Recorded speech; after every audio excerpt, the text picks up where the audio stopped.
Ukraine ਦੀ piece plan ਨੂੰ ਲੈ ਕੇ Geneva ਦੇ ਵਿੱਚ ਜੋ ਗੱਲਬਾਤ ਹੋਈ ਆ, ਬਹੁਤ ਸਾਰੇ ਜਿਹੜੇ ਯੂਰਪੀਅਨ ਮੁਲਕ ਹੈਗੇ ਆ, ਉਹ ਐਗਰੀ ਨਹੀਂ ਕਰ ਰਹੇ ਇਸ ਨਾਲ ਵੀ ਇਹ ਤਾਂ ਸ਼ਰੇਆਮ ਹੀ ਧੱਕਾ ਆ। ਤੁਸੀਂ ਯੂਕਰੇਨ ਵਾਲਿਆਂ ਦੇ ਨਾਲ ਕੋਈ ਸਲਾਹ ਨਹੀਂ ਕੀਤੀ ਤੇ ਆਪਣੇ ਆਪ 28 ਪੁਆਇੰਟ ਪ੍ਰੋਗਰਾਮ ਜਿਹੜਾ ਉਹ ਕ੍ਰੀਏਟ ਕਰ ਲਿਆ ਆ, ਜਿਹਦੇ ਵਿੱਚ ਰਸ਼ੀਆ ਕਾਫੀ ਜ਼ਿਆਦਾ ਜਿਹੜੀ ਜ਼ਮੀਨ ਆ ਉਹ ਜੋ ਉਹਨਾਂ ਨੇ ਕਬਜ਼ੇ 'ਚ ਕੀਤੀ ਉਹ ਯੂਕਰੇਨ ਦੀ, ਉਹ ਉਹਨਾਂ ਦੇ ਕੋਲ ਰਹਿ ਜਾਊਗੀ।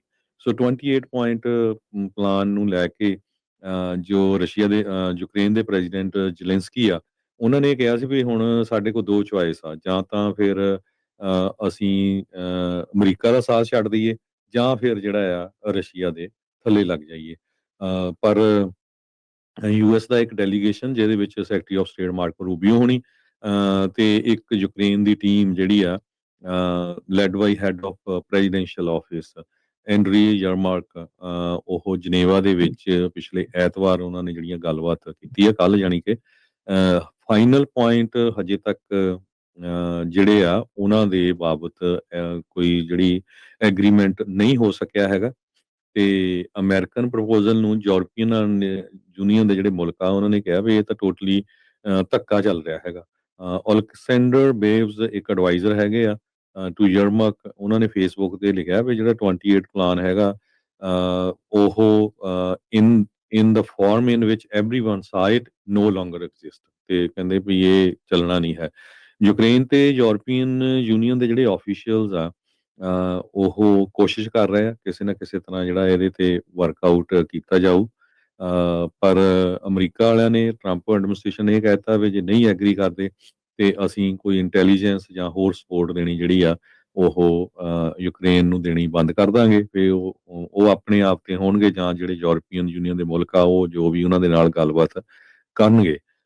ਮੋਡੀਫਾਈਡ ਜਿਹੜਾ ਯੂਰਪੀਅਨ ਯੂਨੀਅਨ ਦਾ ਵਰਸ਼ਨ ਆ, ਉਹਦੇ ਵਿੱਚ ਜਿਹੜੇ ਆ ਉਹ ਕਹਿੰਦੇ ਵੀ ਨਹੀਂ, ਯੂਕਰੇਨ ਦੀ ਜਿਹੜੀ ਮਿਲਟਰੀ, ਤੁਸੀਂ ਇੱਕ ਤਾਂ ਮਿਲਟਰੀ ਵੀ ਉਹਨਾਂ ਦੀ ਘਟਾਉਣ ਨੂੰ ਕਹਿ ਰਹੇ ਵੀ 8 ਲੱਖ ਤੋਂ 6 ਲੱਖ ਕਰ ਦਿਓ।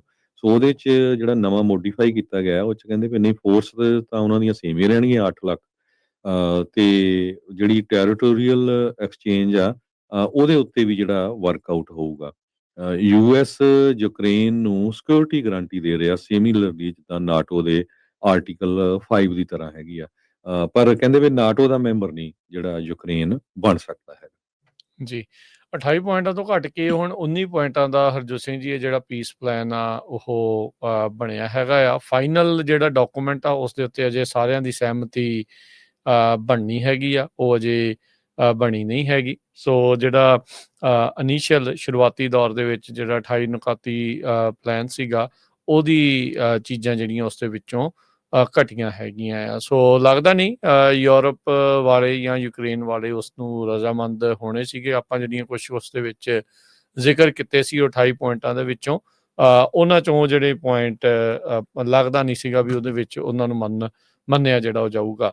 ਉੱਦਾਂ ਉਹਨਾਂ ਨੇ 28 ਪੁਆਇੰਟ ਜਿਹੜੇ ਹਰਜੋਤ ਸਿੰਘ ਜੀ ਪੁਤਿਨ ਨੂੰ ਘੱਲ ਦਿੱਤੇ ਸੀਗੇ ਟਰੰਪ ਐਡਮਿਨਿਸਟ੍ਰੇਸ਼ਨ ਦੇ ਦੁਆਰਾ।